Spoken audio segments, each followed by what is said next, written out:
Hi everyone, we're excited to be here again today with the RDH View, and we have Joanne Jones joining us. We will be starting in a few minutes that way. Please know that you will all be muted, so we won't be able to answer questions that way, but Beth and I and the whole team here will try to answer questions the best we can. I know we can't answer everything, but we will do our best. Hey ladies, how are you? Hello. Excellent. Great. Very good.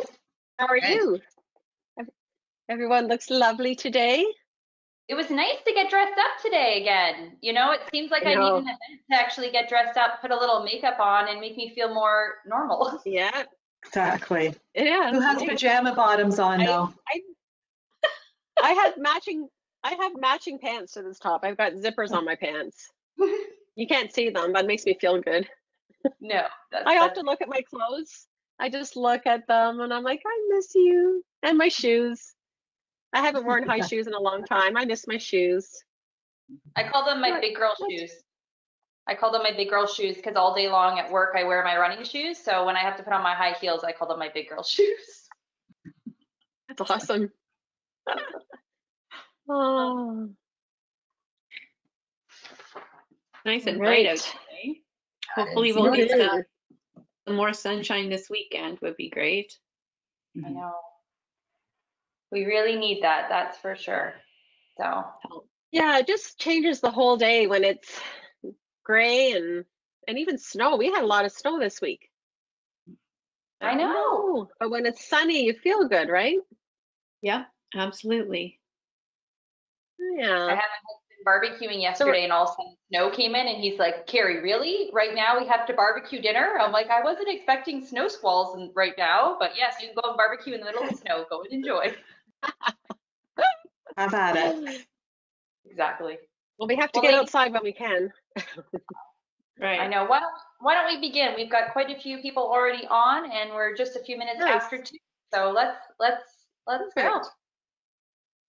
Well, welcome everybody to the RDH View. We're super excited to have one of our best friends ever here, Joanne Jones, and we are talking about are your oral cancer screening practices up to date? And we all know Joanne as that she has such passion for oral cancer awareness and screening. So thank you, Joanne, for being here with us during Oral Cancer Awareness Month, which is very timely topic. So thank you so much for joining us. I just wanted to start off just by asking, can you comment on the global picture of oral cancer screening today? Yeah, I sure can. And thank you very, very much. It was, as you were saying, really nice to put a little bit of makeup on and feel normal again and have a purpose in life. And we all have, as dental hygienists, a huge purpose when it comes to this particular topic. We have a purpose of having earlier discovery, improving survival rates, improving the quality of life, and saving lives. I mean, if that's not a huge purpose in life, I don't know what could be. And I know right now, you know, on a serious note, when we look at what is occupying so many of our thoughts today, and that is the COVID-19 pandemic. And I know and I understand, and I'm not trying to minimize it at all, but I know we have a real feeling of vulnerability to it. And with oral cancer, when we look at globally, and some countries don't have as proficient reporting structures as we do maybe in North America, but the information we have about 640,000 cases worldwide every year. So today we deal with the coronavirus, and it'll be a thing of the past, let's hope and pray, in a year's time when we have a vaccine or we have antibodies that we can give to those that are struggling from those that have recovered. But oral cancer continues on. So even though the coronavirus is such a large adversary to oral cancer right now, when we look at it, we have to recognize that these numbers are going to keep repeating every single year, 640,000 and rising every single year. And I think that's a really valid point. And the other thing I feel is that we have a bit of solace in the fact that we say, okay, if we're not using a high consumption of alcohol, we're not a heavy smoker, that we've mitigated our risk for oral cancer and we're safe.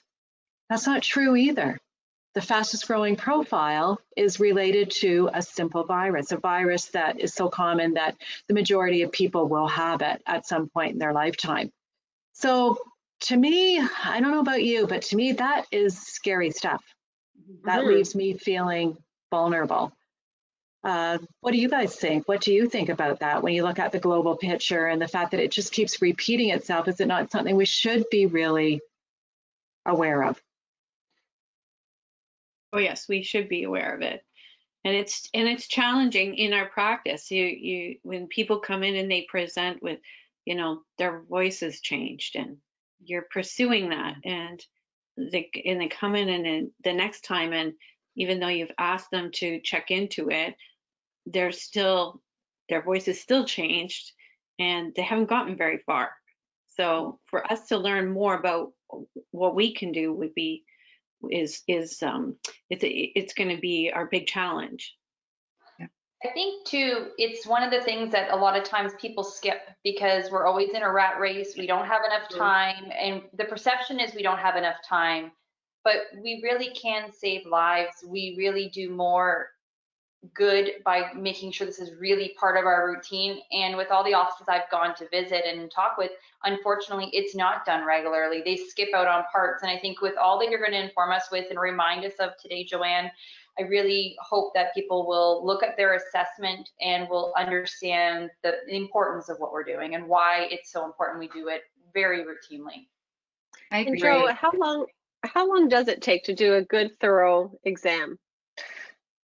Well, and that comes down to reality again. Think back, and I know for some of us, it's a real trip down memory lane here, like 40 years ago. But when we were in school, we had sometimes 10, 12, 14 hours to complete a patient at that time, not a client, with a degree of difficulty of maybe 1. And we had so much time on our hands. And when we get into clinical practice, all of a sudden we're bombarded with so many different things. So in my lectures, in my workshop, I really try to bring in, yes, knowledge, translation, and that transferable concept. But the reality part of it is honing in on the areas that are really high risk. So you can literally do a comprehensive visual and tactile examination in about 3 minutes time. You really can. And I demonstrate that in my workshops because that is so critical for our colleagues to understand that there are certain areas like by digital palpation of all the, the lips, the buccal mucosa, labial mucosa. We don't have to painstakingly, go around very, very slowly. We can palpate that really quickly. The lips, once we know what we're looking for, the lips are not a high risk area, but we need to really zoom in on what are the high risk areas and how are we not only visually but tactile palpation of these areas so that we can pick up on the early warning signs. And that's kind of why the format for today, what the View has included for you are a couple of downloads, and the first one is an oral cancer screening self-assessment. And I thought that's probably the best way to look at your learning goals, look at your goals for your clinical practice and say, okay, if oral cancer screening and maintaining a current perspective on it is critical to you, let's find out which areas you really need to spend a little bit more time in or what you need to incorporate. So that's kind of how we went about our discussion today for you to help you and what we felt was the best way possible. Yeah, thanks, Joanne. And you kind of touched on the fact that this has changed over the years, right? So the way we approach oral cancer screenings today versus 40 years ago is very different and will probably continue to change. Mm-hmm. But right now, speaking about today, what are some of the changes to our oral cancer screening guidelines and protocols that we should be paying attention to? Well, I think one of the really big things is the inclusion of screening for oral pharyngeal or oral pharyngeal, however you want to put the emphasis on the syllable, whatever makes sense with your pronunciation, but it's something that is being highly overlooked. And we do have to understand that, no, we do not have a laryngoscope. We cannot perform laryngoscopy. We can't see everything that an ENT can see, but we have eyes to see. We can evaluate asymmetry. We can look at the neck and say, is it symmetrical? Is there something there that doesn't look right? We have eyes to see that. We have ears to listen. Anna Louise, you mentioned that client that comes in and their voice has changed. That's a critical, subtle, life-saving symptom that could be related to something in the ring of lymphoid tissue at the posterior aspect of the throat. It could be a tumor at the base of the tongue. It could be a number of things that are impeding their ability to either articulate or to have a normal sounding voice. So that's really important. And then the last thing that we have that is so critical are our hands. Our hands are our gift. And to be able to palpate and use bidigital palpation of the floor of the mouth to palpate the neck properly so that we are getting into all those high-risk anatomical areas, that is really critical. So the next slide, actually, I think a couple down from that, to this question is talking about, is the practice following the current guidelines? And I'm sorry, I hope I didn't steal somebody's question and step ahead there. Stop me if I did. Well, I had a question about how often. Yeah. Oh, it's okay. Hang on. Sorry. My dog's trying to get in my room and I'm. Hi, Banjo. But when we look at what the ADA did, and we do follow a lot of the guidelines with the ADA in our clinical practice, and the ADA, their basic feeling was that oropharyngeal cancer is not being diagnosed early enough. It's a real tricky one because, again, it's in a posterior area where we have very little visual acuity. That makes it really tough on us. But again, we have those eyes, we have those ears, and we have those hands. And it's so important for us to be educated to know what to look for so that we can include this as part of our screening. And that's part of the further education that I will be doing with RDHU as well. So how often should we be doing this, the full assessment? Great question. And the recommendation is once a year, annually on all adult clients. However, when we look at the presence of these wart-like lesions with HPV related, we really should be prudent and looking at even those that are younger that may be sexually active in our practice and just being aware of where some of the high risk areas are. That is critical as well. So when we say once a year, we know ourselves that we're always looking. Right? We're always checking, particularly the tongue and the high risk areas. So I wear magnification and loops, and I have to say, like, once I committed to that, the first 6 months when people came in, it was almost take your breath away because all of a sudden you're seeing things you've never seen before and the subtleties that you see in tissue, and then you're thinking, have I seen that before or have I not? And so that makes a huge difference. And what other tools, Joanne, would you recommend to be part of our practice? Well, and I think I've got a picture on the slide there too. Ding, ding. There's a slide there, and I do always like to reveal professional relationships. I do work with Oroscoptic, and our conferences provide us with an amazing opportunity to be able to go and see all the different products that are available to us. But definitely, and on the slide, there's a picture of loops, and there also is a picture of the headlight, the dedicated headlight source. But I agree with you, Anna Louise. I've written articles on, do you see what I see? Or do you know what you're missing? And everybody all our audience members, I can guarantee you, anybody that's out there that's wearing loops and using magnification and using illumination will never go back to working without it. Particularly, when you think about, we often see leukoplakic or white lesions so much more often than we do in erythroplakic, but red flag, red lesion, Erythroplakic lesions tend to have a propensity towards malignancy much more than a white lesion will. So these are hard to see. You know, vascularity in certain areas, subtle changes are really, really troubling. So I have a question for all of you now. It's my turn. I can ask a question, right? Is that against the rules? Okay, how many want me to ask a question? Okay, so question for you. Beth, Carrie, Anna Louise, Kath, you found a lump in your breast. You've gone to have your mammogram.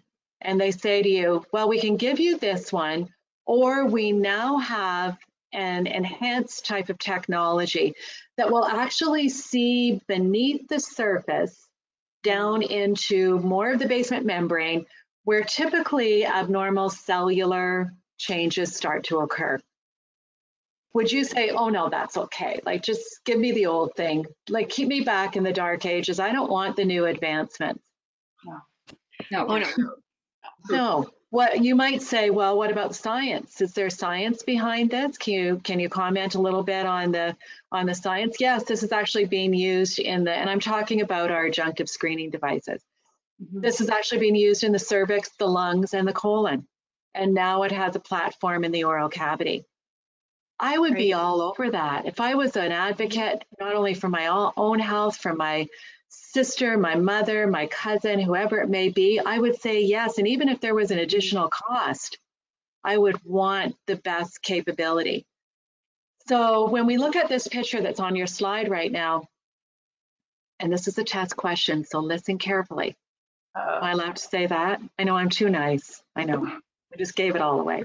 Okay, so test question. The best time to be discovering an oral lesion is on the far left of your screen, early dysplasia. And that makes perfect sense. But by the time we see it, now if we're not using our fingers and we're not manually palpating the floor of the mouth or the tongue itself, if we can just go back to that slide for a second there, Carrie, thank you. If we look at that, we would not discover, if we weren't using our hands and we were only using our visual, we would not discover something in the oral cavity until it was invasive squamous cell carcinoma. Think of our lymph nodes. Everything is so closely connected. We've lost a little bit of the battle, maybe a lot of the battle for a client already. But if we could take a tool and we could actually take a proven technology platform and learn about it. I'm the first one to say, don't start using this technology without knowing what the heck you're doing, because that stirs up a lot of, I'm not going to say false positives, because these tools are not diagnostic tools. The only way to know is really through a biopsy. But if we could actually see beneath the surface, which we can now, and be able to identify abnormal cellular differentiation and proliferation or growth, and be able to catch something in its earlier stages, would that not be fantastic? Yeah, absolutely. So Sure. I brought a couple of things with me. Velscope, you know, it's a safe blue light that is utilized. I'm not going to shine this at everybody, but it shines inside the oral cavity. And what we're also able to do, which is really cool, is if we're taking a picture and we know that we're sending it to someone that doesn't have the same capability, how can we send something? So this is the question I often get asked in my workshops. Well, the good news is that with a simple app, and this is the Velscope app, this is magnetized, and it fits right on, and you're actually able to take a picture in the oral cavity. So if you were the clinician out here taking the picture, and then you can email it right away from that, you can save it to the cloud, and you can send it to whoever you want to have a secondary look at it. Amazing. Fantastic technology. That's great. This is where I feel like, you know, and it's a battle cry, let's give our clients the best possible opportunity. And hey, from a selfish standpoint, dental hygiene can get pretty mundane of scaling. And I'm speaking to the choir here, and everybody that's listening, you're all members of the choir because you've taken the time today to listen in. But learning something new is re-energizing. It feels great. and your enthusiasm. Like if I got on here and I said, yeah, we have technologies, but I don't know whether they're really that good. I don't really want to be bothered with learning something new. It's a lot, you know, it's hard. You know, that's not what we're made of. We're made of great stuff to be able to offer our clients the very, very best. If we talk enthusiastically and let them know, hey, we can see beneath the surface. So we'd like to offer this to you once a year. I know many practices, whether they're using BellScope, Oral ID, Identify, whatever they're using, a lot of them will offer it for free. They'll maybe have a fee the first time as part of the new patient examination, but then they provide it as part of their oral cancer assessment. Kudos to them. Value add. Mm-hmm.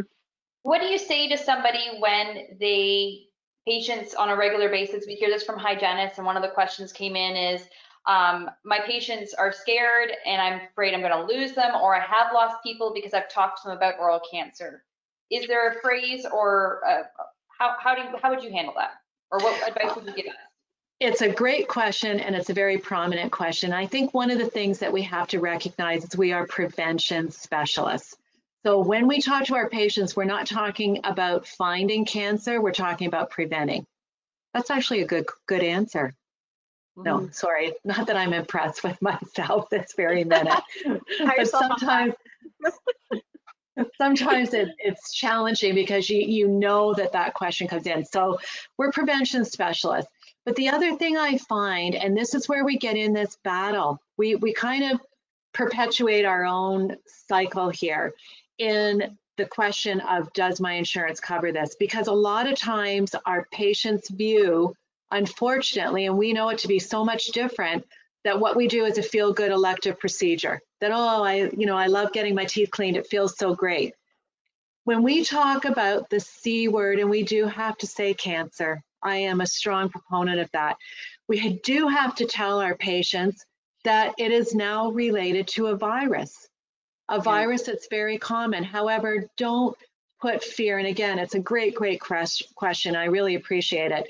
Don't put fear in their minds. Tell them that it is a relatively small percentage, but we are the ones in our profession that are dedicated to finding it in its earliest stages.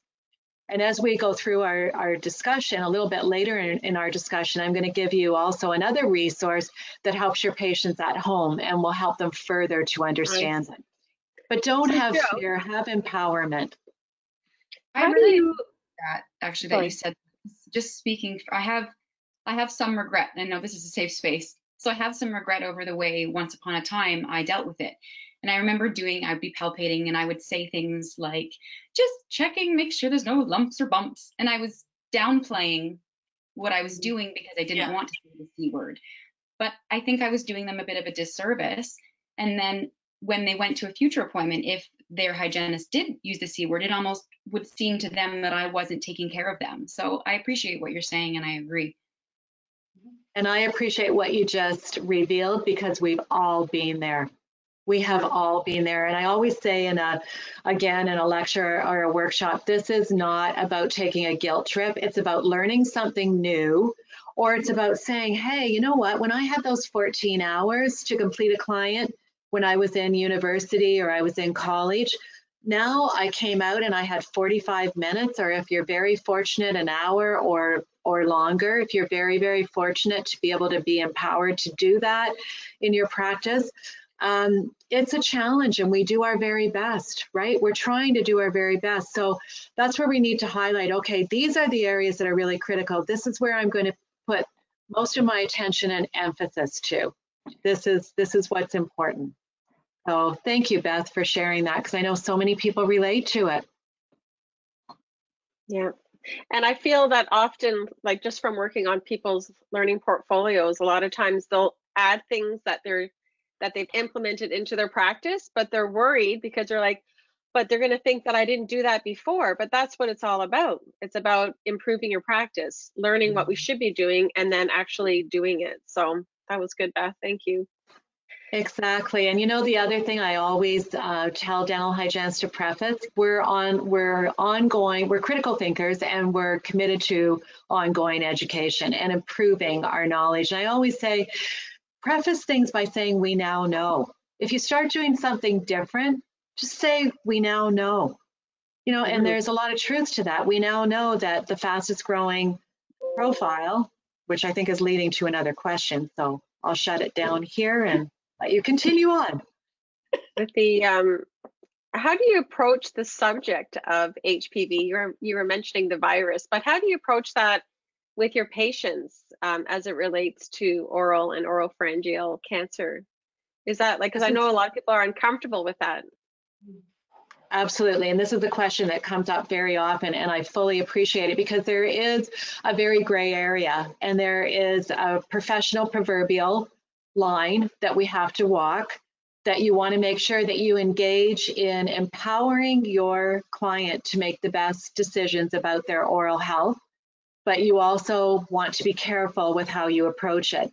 So a lot of times I'll walk through kind of a scenario where you may have a client that comes in that says, you know, do I really need oral cancer screening? I don't smoke, I don't drink heavily. And so you say, you know, to them, you commend them and say, those are very high risk factors for oral cancer. So that's great that you have eliminated that risk in your life.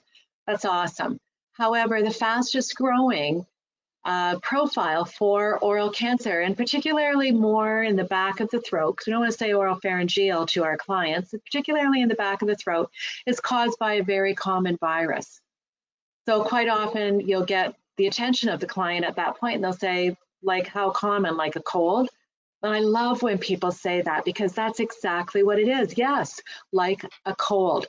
Most people will get a cold, they'll clear the symptoms in about 7 to 10 days. They might feel a bit crummy for a short duration of it, but they will clear it. But for somebody, for whatever reason, with a persistent infection, with a high risk type of strain of the cold virus, will end up going on to have bronchitis or pneumonia. And especially now, I mean, that's a great kind of leap with what we're dealing with globally, is to be able to talk about a virus that can transform. But it's important for our patients to be aware, and going back to the question of our colleague that asked about fear and being careful with our clients, is we want to say that the majority of these, 99%, actually clear without the person maybe even knowing about it. So if the client goes on to say, well, what virus is this? And then you say HPV, and then the human papillomavirus, and then the client might go on to say, well, isn't that transferred through sex?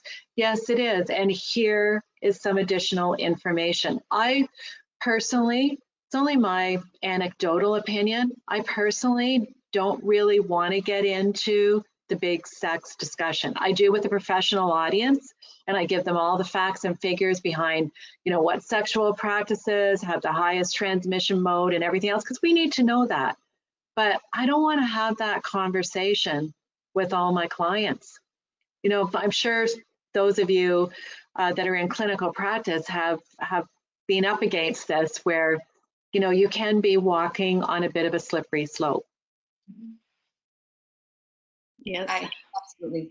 In fact, I was actually going to ask you, because it is an awkward subject, is there any printed material you might recommend for us if we're having trouble talking about it? Yes, there is. And before we leave the slide we're on too, I just wanted to say that prediction-wise, now this is the US slide, and I'm doing actually a series for RDHU that Kathleen will tell you a little bit more about at the end here, but looking at the really most current Canadian content, and we're back around 2018. It's really hard to get stats and figures, but when we look at some of the US data, we follow them. We're 1/10 of the population, and our percentages completely align. Every year, the number of new cases, the incidence, the prevalence, the mortality rate follows the US completely. So I apologize, this is a US statistic, but it's a very eye-opening one, and it also represents North America-wide what's happening. There was a prediction that HPV-related oropharyngeal cancer would surpass HPV-related cervical cancer. And we know that cervical cancer, depending on the studies and the data, is 90 to 98% caused, 99% caused by HPV. And the prediction was that HPV oropharyngeal cancer would surpass HPV-related cervical cancer by 2025 in one predictive study, and in another related to data from the cancer registries in 2020. And it actually, this is not something to cheer about and say, wow, we did it. In 2015, HPV-related oropharyngeal cancer surpassed HPV-related cervical cancer.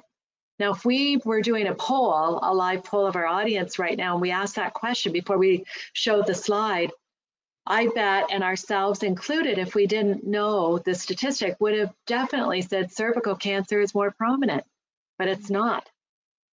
So we have a job to do for sure. So going back to your question there, Beth, yes, there is some really good printed material.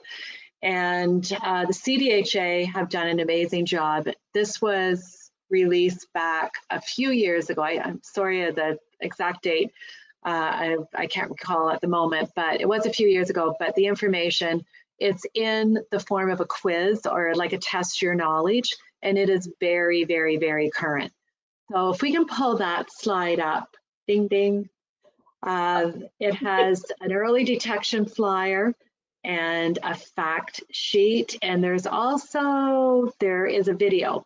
So there's a lot of really good information. So the first one up there on your screen, free download. So I love free. How about you? Free is so good, right? Nice to be able to get really good resources. And this is something that you could have in your treatment room, or you could have even in your reception area. It's not offensive. It's did you know and what to look for.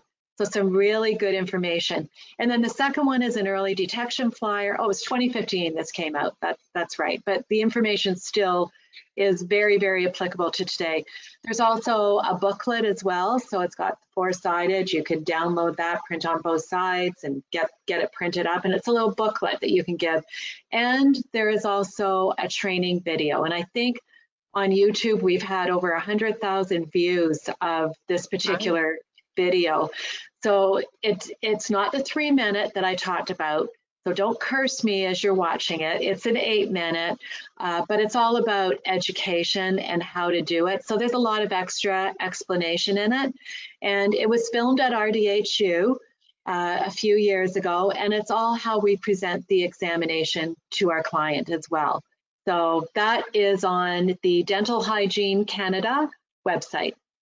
So dentalhygienecanada.ca, and then across the top, the toolbar, you'll see all different categories, and you'll click on oral cancer, and that will take you down through some of the free downloads. And at the very, very bottom is the video. So great resources. Great. And ODHA. Next slide. I believe there's a couple of, oral cancer screening, some dental hygiene facts, and they've done a great job as well. So these again are free downloads, and these are available to the public. So I always, when I was working full-time in clinical practice, I had a drawer and I'd have different subject headings and had those flyers all in there ready to go. So there's some great ones to be able to provide to your clients. You know who else has a good one? I was just going to say, you know who else has a great one is the CDHO. So you can go on their website and just Google the 7 steps for self-examination, and there's a poster as well. So and these are all great resources to layer our learning and to share with our clients. Awesome. And a lot of dental hygienists will laminate these, enlarge them and laminate them. And one of them in the booklet is a step-by-step of the extraoral and the intraoral. And I've seen a lot of practices. I'm so pleased when I go into a practice and I see this up, because it not only informs your client of what you're doing, but it's a nice kind of review when you're standing behind the client is seated upright, and you're doing the beginning of your extraoral exam. You can direct your eyes to the poster and kind of follow along too. So it gives you that good systematic overview. So that's pretty cool. What questions should we be adding and highlighting on our medical history, Joanne? Okay, so that's something that I wanted to provide to everybody, and I want to talk a little bit how to use it, because again, the last thing I want to do is give you, I know that probably not a drum roll, but an eye roll right now. I can just see the emoji coming up. Oh, we've got 15 questions to ask in our treatment room. What is with that woman? She's old. She's not tuned in. No, I would not give this to you to do in your treatment room. Forget it. You're already tapped out. You hardly have time to go to the bathroom. So I'm not going to have you ask 15 questions of every client that sits in your chair. But what you can do, I love it. I've seen dental hygienists and dental teams put it into a tablet. So it's just a quick checkbox and it's sent through to the treatment room. The dental hygienist can look at it, record what is pertinent information in the chart, and then discard it. If it's in a paper form, which we've given you that you can download, it has a few questions in it that are related to this new profile. So it asks the question, have you been diagnosed with an HPV associated or related cancer with a high risk strain? And if somebody has had cervical cancer, cervical dysplasia, they've definitely had an HPV situation that most likely cleared itself and resolved completely. But they can answer that question. It opens up an avenue for us to provide better and more thorough education. There are also some questions about, do you feel like you have something stuck in your throat? Are you continually clearing your throat? Do you have pain in one ear? A lot of these questions, and there's about 3 of them in there, are subtleties that are related to life-saving symptoms. And then we have, and the whole reason I developed this is my company is called RDH Connection. And the whole reason behind this medical history is to be able to connect. Because in that short time we have, if we simply ask any changes in your health since the last visit and provide the date, any new medications, this is what I have on file, have you been hospitalized, are you pregnant, whatever the applicable questions are, we're not going to sometimes be able to tap into, oh, there's family history here of heart disease, cardiovascular disease. Another topic I speak on very often is the burden of chronic inflammation. These questions are designed to help our client understand their risk profile and what they can control and maybe some things that they can't control. So that's how that is done. It's done in the reception area. It's not done in the treatment room.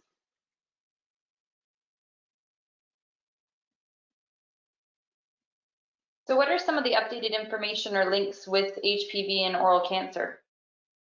Okay, if you go to the next slide, that clearly reveals that I need a new professional photo done. Beautiful. Because these were done 4 years ago.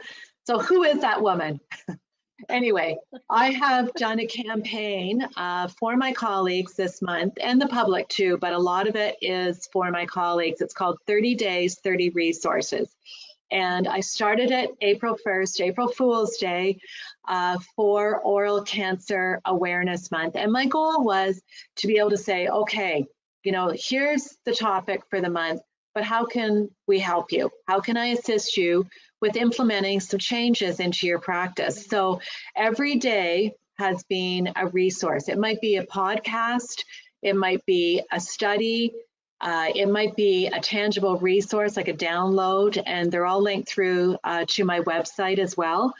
But the whole reason for that too is when you're looking at your clinical practice to be able to say, okay, what changes do I want to make?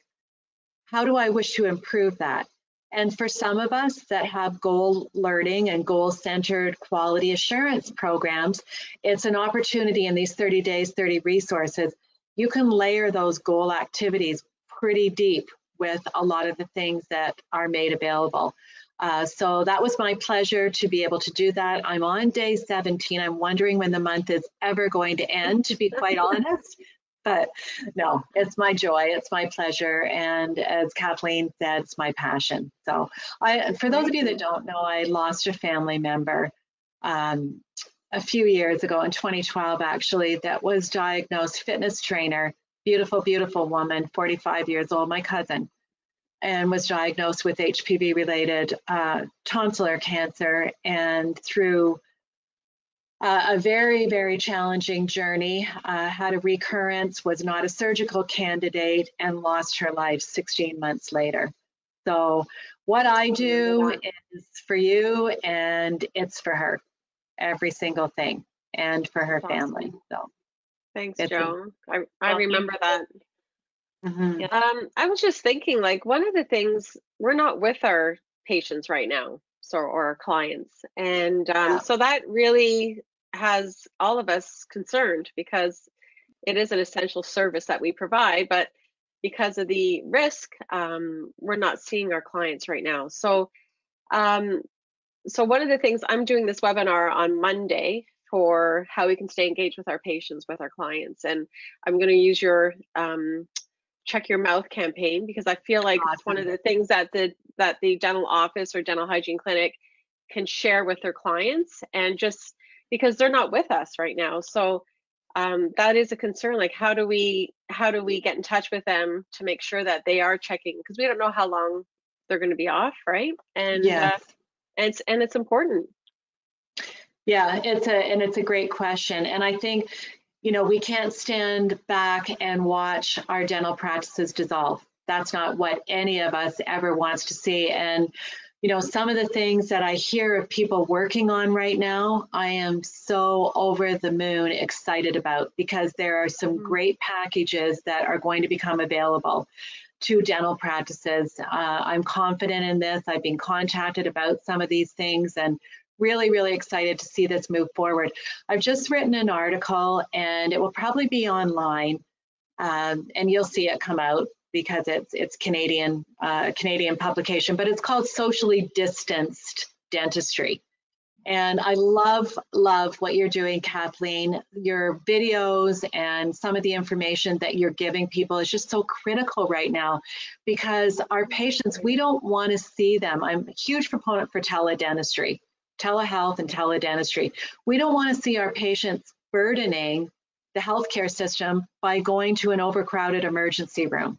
Fortunately, we're not there yet in many centers in Canada, and we can just be grateful and take a deep breath and hope that we don't get to that point. But we don't want them in there. It's a risk to them as well. We also want to stay in contact with them and stay engaged with them. And that's, I know, your battle cry right now, Kathleen, and it's awesome. So one of the things that we initiated a couple of years ago, and it was actually through my introduction to this is called Throat Scope, and it lights up. I'll show you actually what it is. It's an all-in-one illuminated tongue depressor. And I like to be totally transparent. I do work with the company as an advisor. I always like to say I am involved, but regardless of that, I just feel it's such a critical tool for our clients. And also I use it in my workshops as a depression tool. So it's an all-in-one illuminated tongue depressor. So what it does, if I place it, and I won't, for infection control purposes, I won't place it inside my mouth, but you can see how it lights up my face. So it's LED lights that are in the body of it, which is about $30 for this. This will facilitate 1,200 examinations. These are disposable because of requirements of infection control. There was no other way around it. But what we did is we did a campaign together with the Oral Cancer Foundation and Throat Scope to teach patients, or teach the public, I should say, why it is so important to assess their mouth on a regular basis. If they see anything new, if they see anything different. So if you want to advance along there, Carrie, to the I think I've got the place card for the website. Yeah, so that's the campaign, Check Your Mouth. So if you go back one for a second, checkyourmouth.org is the website. And the Oral Cancer Foundation will actually send out to your clinical practice their little business cards. And they come in a batch of 250, and you can order those from the OCF store. So OCF, Oral Cancer Foundation, ocfstore.org. And they will send those to you. So you get 250 business cards, you give those to your client, and it's a step-by-step walkthrough. So the next slide will show if you were looking at the side of the mouth and using it as a retraction tool. So you can see there, now that is looking at more like a professional examination, where this was for the public campaign because she's not wearing gloves, obviously, but we did use a piece of gauze. But in the instructions, it talks about even rolling up, so you have a thin, like a Kleenex, so that you can grab the tongue and have a look. And it tells the public what to look for, anything new, anything different, and check it again in 14 days. Don't be obsessed by it. It'll probably disappear in 14 days, but if it doesn't, it needs to be checked out. And our whole objective behind that was just to eliminate that disconnect, that time gap that exists where a client will find something. Maybe it's a leukoplakic lesion on the side of the tongue and they think they've bitten the tongue and they feel it and then it goes away, but the lesion is still there. In the meantime, it's transforming. It's becoming more invasive, and they wait until they come in to see you in 6 months' time or a year's time or whenever their next recare appointment, they show up for it. And we've lost some critical ground at that point. So that was the whole impetus behind the Check Your Mouth campaign. So yeah, very excited about that. And that's a great way to keep your clients engaged. So if you're getting together as a team on Zoom or whatever, bring this up. You know, for Oral Cancer Awareness Month, we've still got half of the month left, and put a post on your website and say, during these times, we want to keep engaged with you and connected. Our first concern as a primary healthcare provider is prevention. And this shows you how to be able to check your mouth at home. The other thing that has just come out recently is an app. It actually fits on, it's a bracket that fits onto the back of the iPhone that holds the tongue depressor. So I don't have the bracket yet, but this holds the tongue depressor, and you're able to, through the app, and anybody can download the app. It's called Telscope, not telescope, but Telscope, TEL for telehealth, scope. And you can annotate images, you can take images and be able to share that way. So again, I've written in my article and I've talked about that, and you'll see images that accompany it.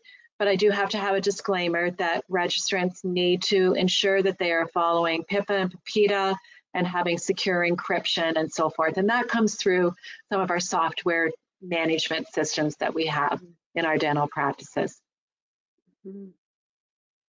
That's great. Thanks, Wow, you're Jo. giving us so much information today, Joanne. It's so many resources. And well, we should all be making some aspect of this has to be a goal for sure. Yes.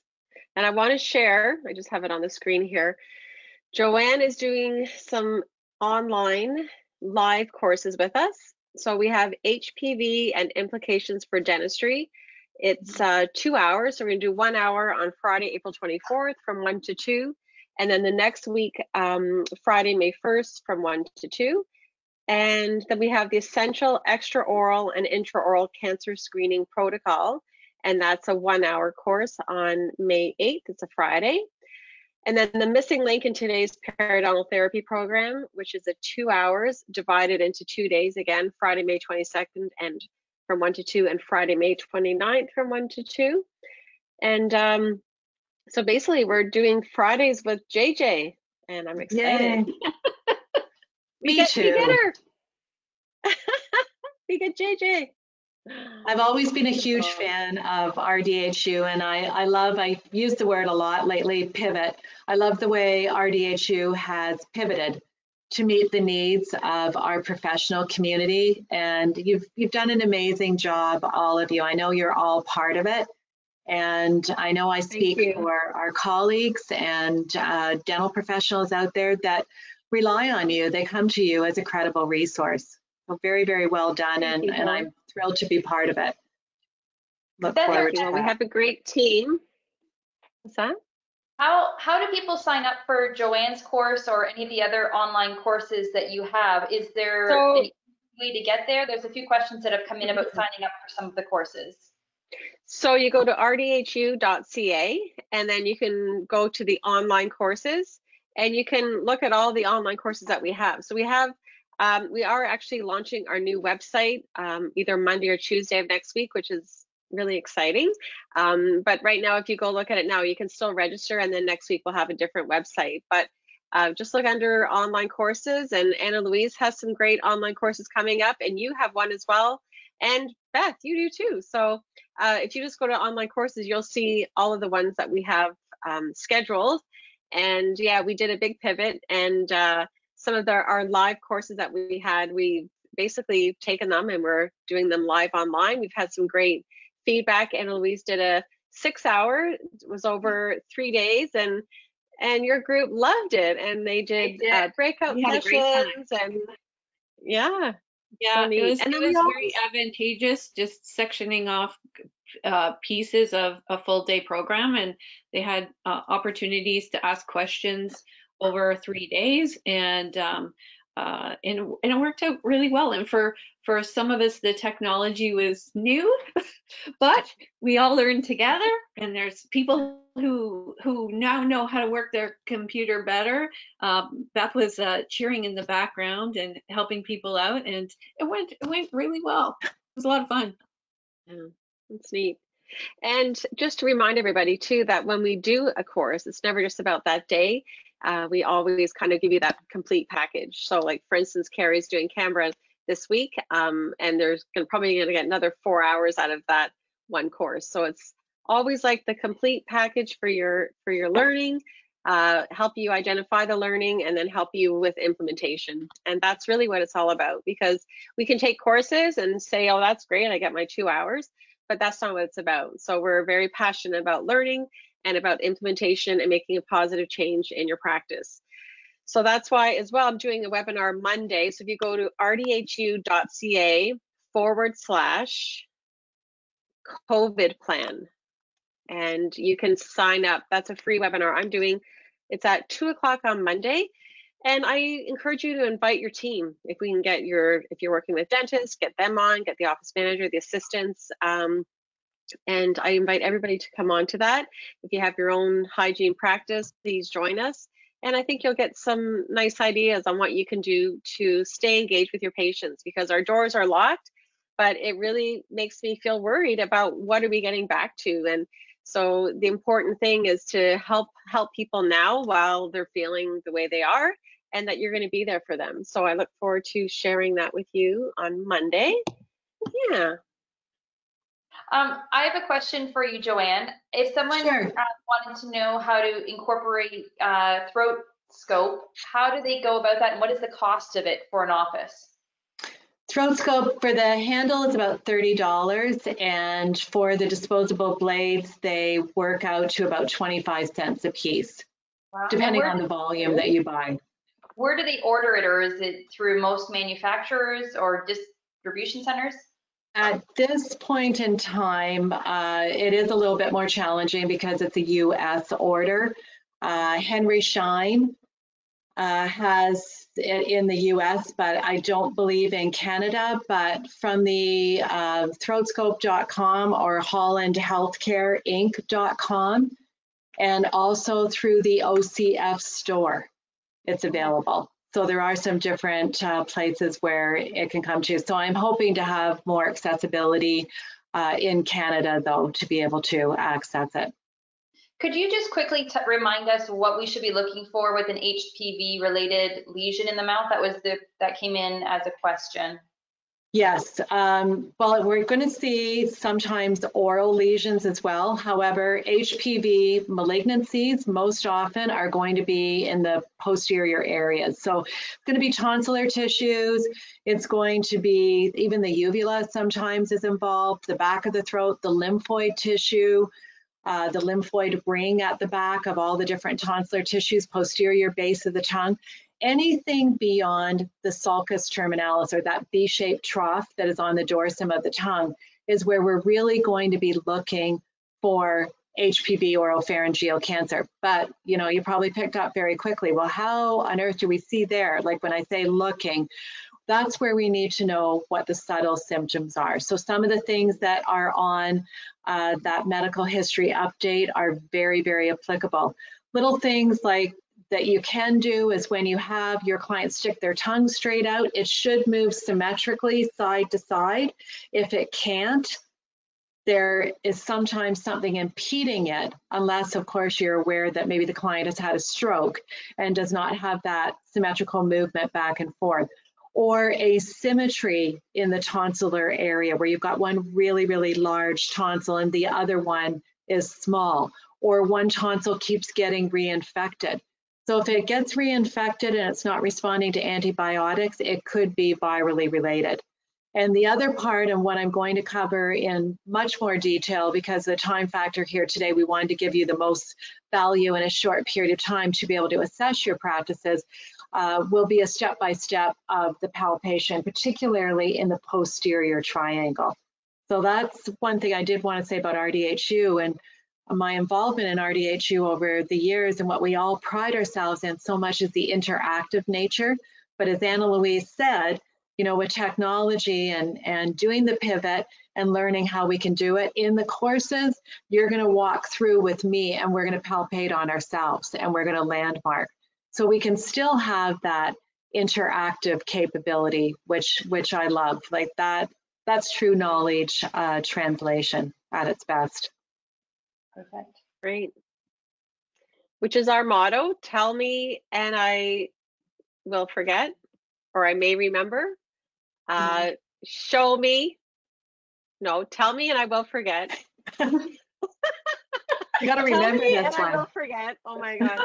Show me and I might remember. Include me and I will learn and truly understand.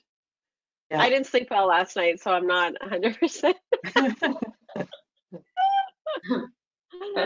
It's true though, right? Because you can hear things unless you actually participate. And that's what RDHU is all about. And that's why we started RDHU 11 years ago in January. It's been 11 years now. Wow. Congratulations.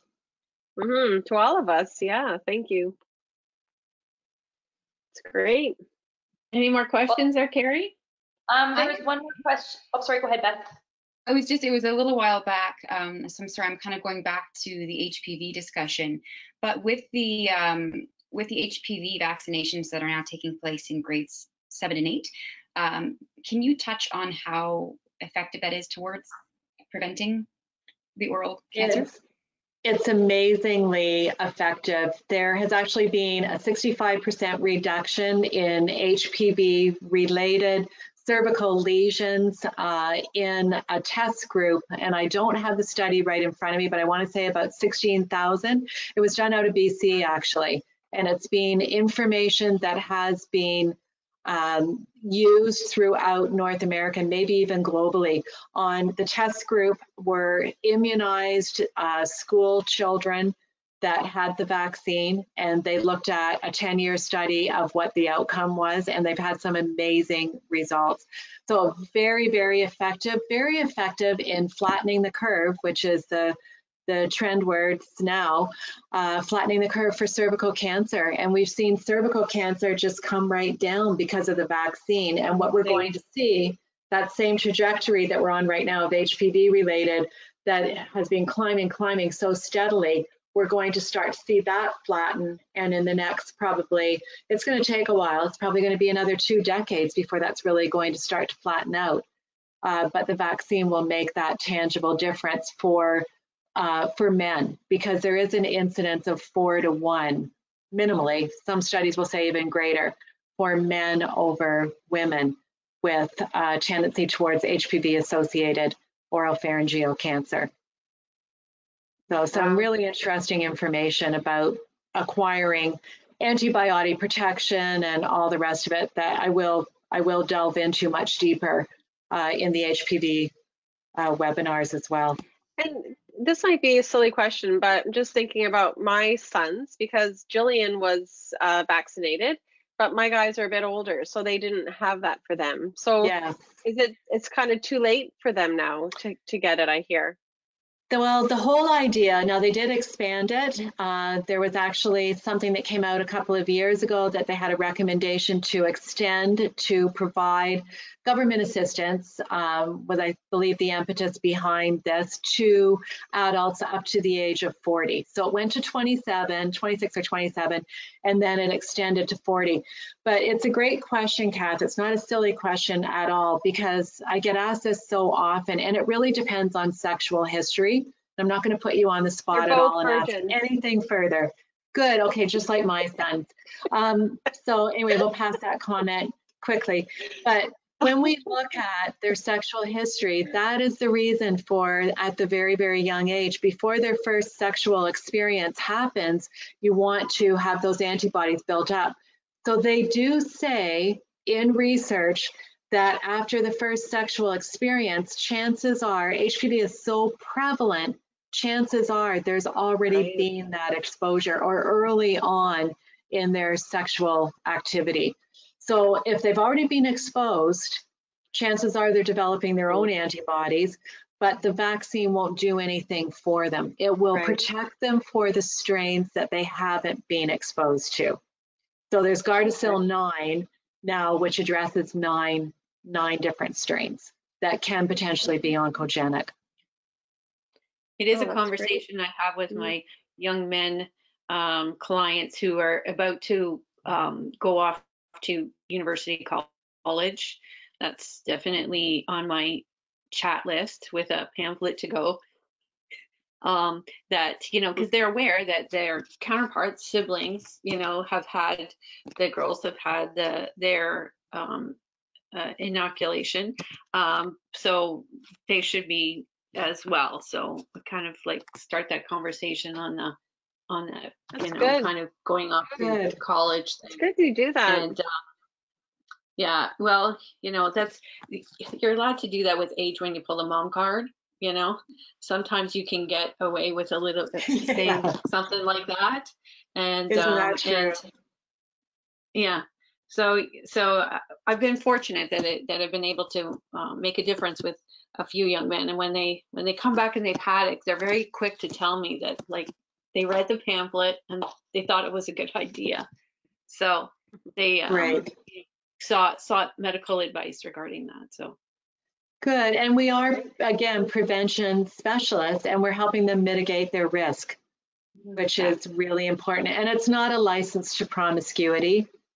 And that's sometimes the question I get asked. Our social values that we have imparted to our family are those of our family and our influence. And this is not something to say, well, now you can go out and do this and you know, we think you should or whatever. It's not related to that. It's about protection. Yeah. Now I wonder, Joanne, can you speak to, you know, some dentists out there feel that there's false positives with Velscope and they're not very supportive when we talk to them about it. Can you give us, you know, conversation starter or where we can go to defeat this? Yes, I love that question. And actually, I'm just working with the company right now to do a video. And I was just having a look at it yesterday, and I love it. And one of the people that I work with has put it together, and it's brilliant. It talks about what do you see, and it gives 4 different scenarios of looking at it with our own eyes and what we don't see, and then looking at it with Velscope.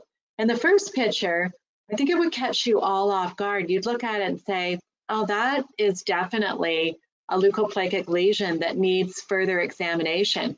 And then when you look at it with Velscope, it doesn't show what we understand through the education of how to interpret our findings. It doesn't show anything untoward. The biopsy is then done because it is something abnormal in the oral cavity that persists for more than 14 days. We still want to be critical thinkers. We don't ignore that.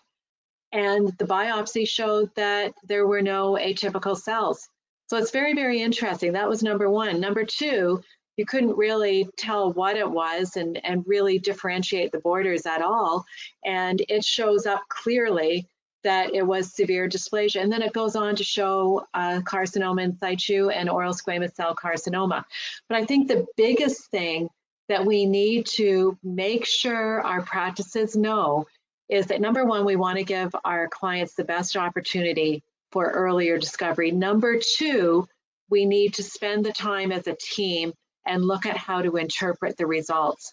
And Velscope, I can't speak for the other companies, other competitors, but Velscope has a vast array of a learning library. And that's what I would say to your dentist. Let's sit down as a team and let's watch one of these over lunch hour and see how it works and see how to interpret it, and then make our decision based on that.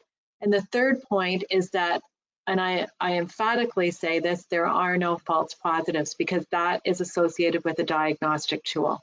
This is simply another set of eyes, another way to look at tissue, and an opportunity to give us additional information. It's a screening tool. Exactly. Yes. Yeah. And Yeah. if you go on, just Google it. If you go on YouTube, you'll see all kinds of videos on the doctors and different TV shows where they've featured Bellscope, that it's now become quite consumer driven.